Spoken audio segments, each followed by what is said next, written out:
고린도후서 1장 23절부터 2장 17절 말씀. 하나님을 내 증인으로 모시고 말하는 것인데 내가 고린도에 가지 않은 것은 여러분을 아끼는 마음 때문입니다. 또한 여러분의 믿음을 우리의 마음대로 지배하려고 했던 것도 아닙니다. 여러분이 믿음 위에 굳게 서 있으므로 우리는 단지 여러분의 기쁨을 위해 여러분과 함께 일하는 사람일 뿐입니다. 나는 이번처럼 여러분의 마음을 아프게 하고 싶지 않아 다시는 방문하지 않겠다고 결심하였습니다. 내가 여러분의 마음을 아프게 했다면 내가 슬프게 한 여러분 이외에 나를 기쁘게 해줄 사람이 또 누가 있겠습니까? 내가 지난번 편지에 이런 내용을 쓴 것은 내가 여러분에게 가게 될 때 나를 기쁘게 해줘야 할 사람들로부터 슬픔을 당할까 염려했기 때문입니다. 또한 나는 나의 기쁨이 곧 여러분의 기쁨이라는 것을 확신합니다. 지난번 편지는 여러 환난과 마음의 고통으로 인하여 많은 눈물을 흘리며 쓴 것입니다. 그러나 그 편지는 여러분을 슬프게 하려고 쓴 것이 아니라 여러분을 향한 나의 사랑이 얼마나 깊은지 알게 하려고 쓴 것이었습니다. 내 마음을 아프게 한 사람이 있었다면 그 사람은 나를 아프게 했다기보다 어느 정도는 여러분 모두를 아프게 한 것입니다. 내가 어느 정도라고 말한 것은 너무 심하게 말하지 않으려고 하는 것입니다. 많은 사람에게서 그 사람이 받은 처벌은 이미 그것으로 충분합니다. 이제는 그를 용서하고 위로하여 그 사람이 너무 슬퍼하거나 낙담하지 않게 해주십시오. 그러므로 내가 여러분에게 간곡히 부탁합니다. 그 사람을 향한 여러분의 사랑을 다시 한번 보여주십시오. 내가 여러분에게 편지를 쓴 것은 모든 일에 순종하는지를 시험하여 알아보기 위해서였습니다. 여러분이 누군가를 용서한다면 나도 그 사람을 용서하겠습니다. 그리고 용서할 일이 있어서 내가 용서한 것이 있다면 그것은 그리스도 앞에서 여러분을 위해서 용서한 것입니다. 또한 이 일로 우리가 사탄에게 속지 않기 위해서였습니다. 사탄의 계획을 우리가 모르는 것이 아닙니다. 내가 그리스도의 복음을 전하기 위해 드로아에 갔을 때 주님께서 내게 복음을 전할 수 있는 길을 열어주셨습니다. 그러나 나는 그곳에서 내 형제 디도를 만나지 못하여 마음이 편치 못했습니다. 그래서 나는 그곳 사람들에게 작별 인사를 하고 마게도니아를 떠났습니다. 그리스도 안에서 항상 우리를 이끌어 승리의 행진을 하게 하시며 어디서나 우리로 그분을 아는 지식의 향기를 풍기게 하시는 하나님께 감사드립니다. 우리는 구원받은 사람에게나 멸망당하는 사람에게나 하나님 앞에서 그리스도의 향기입니다.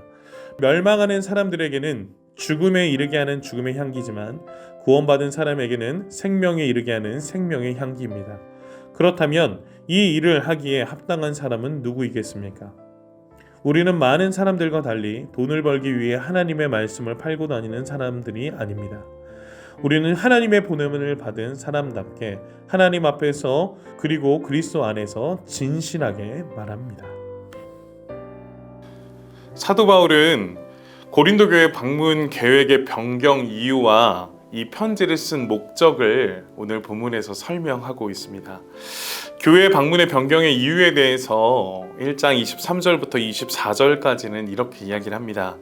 고린도 교회는 거짓 사도들로 교회가 혼란과 분열과 불순종에 빠져 있었고 사도 바울이 교회에 오는 것을 거부하고 있었습니다. 그럴 때 사도 바울은 23절 말씀을 통해 그들에 대해서 아끼는 마음이 있다라고 고백합니다. 그들에게 시간적 여유를 주어서 회개하기를 기다리는 그런 목양적인 마음을 가지고 있다라고 이야기합니다. 그러면서 표현하는 것은 우리는 믿음의 지배자가 아니라 기쁨을 잃어가는 동역자임을 선포하고 있습니다. 그래서 방문을 하지 않고 동역자들을 아끼는 마음으로 눈물로 쓴 세 번째 편지를 대신 보내고 있는 배경에 대해서 오늘 본문은 설명하고 있습니다. 이 편지로 고린도 교회가 혼란의 상황을 믿음으로 잘 지켜내고 바로잡기를 바라는 이 사도 바울의 목양의 마음으로서 그 교회를 방문하지 않고 편지를 대신하는 그 이유를 설명하고 있습니다. 그렇게 목양의 편지를 보내면서 두 가지를 오늘 본문에서 말씀을 하고 있습니다. 첫 번째는요, 용서하라라는 겁니다. 오늘 본문 5절부터 11절까지 말씀을 보니까요, 무엇을 용서하라라고 이야기하냐면 교회의 분열과 혼란을 만든 지도자들을 용서해야 된다라고 이야기합니다.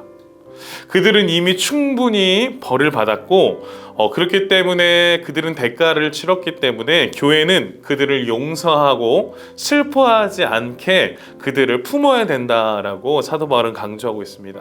상대방을 배려하라는 겁니다. 그들이 비록 우리를 공격하고 혼란스럽게 만들었지만 그들을 품어야 된다라는, 그들을 용서해야 된다라는 고백을 하고 있는 것입니다.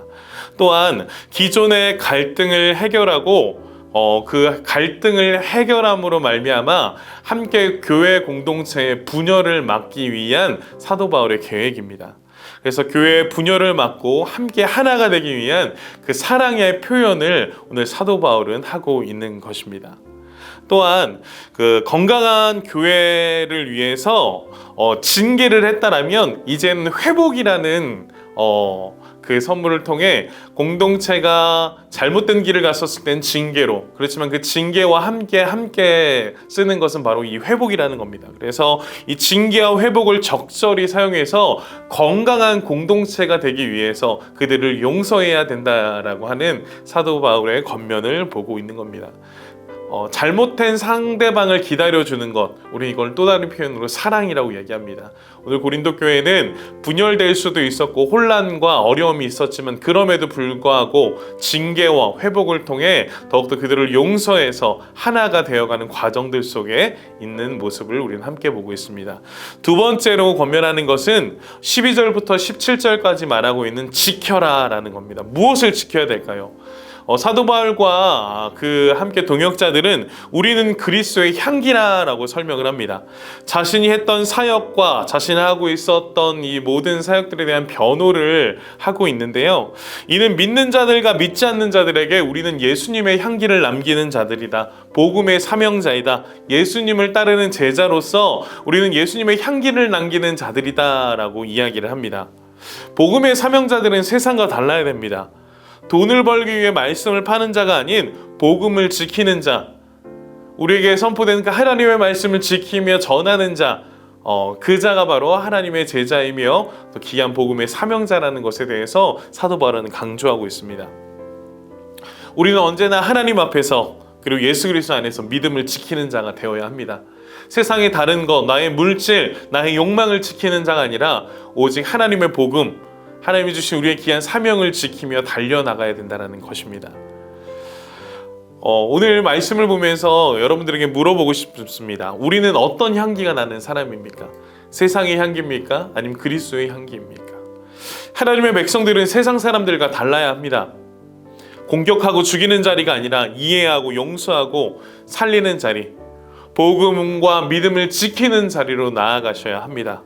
그래서 우리의 삶이 예수 그리스도의 향기를 전하는 살아있는 복음의 사명자들로 살아가시는 저와 여러분들이 되기를 간절히 축복합니다.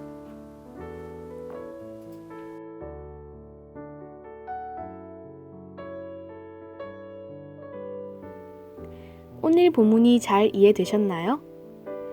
말씀을 천천히 다시 묵상해 보시고 질문에 대답해 보아요. 첫 번째, 본문에서 하나님은 어떤 분이신가요? 제목을 정하듯 한 문장으로 정리해 보세요. 두 번째, 느낀 점을 적어 봅시다. 본문에서 느낀 점을 자유롭게 적어주세요. 세 번째, 적용을 구체적으로 해봅시다. 다짐이 아니라 실천 가능한 삶의 적용을 구체적으로 적어보세요. 네 번째, 기도 제목을 적고 기도해요. 묵상을 통해 삶의 변화를 위한 기도 제목을 적어보세요. 오늘도 말씀과 함께 하루를 시작하고 마무리하는 말씀의 세대가 되어요. 예수로 차지 탭미닛이었습니다. 감사합니다.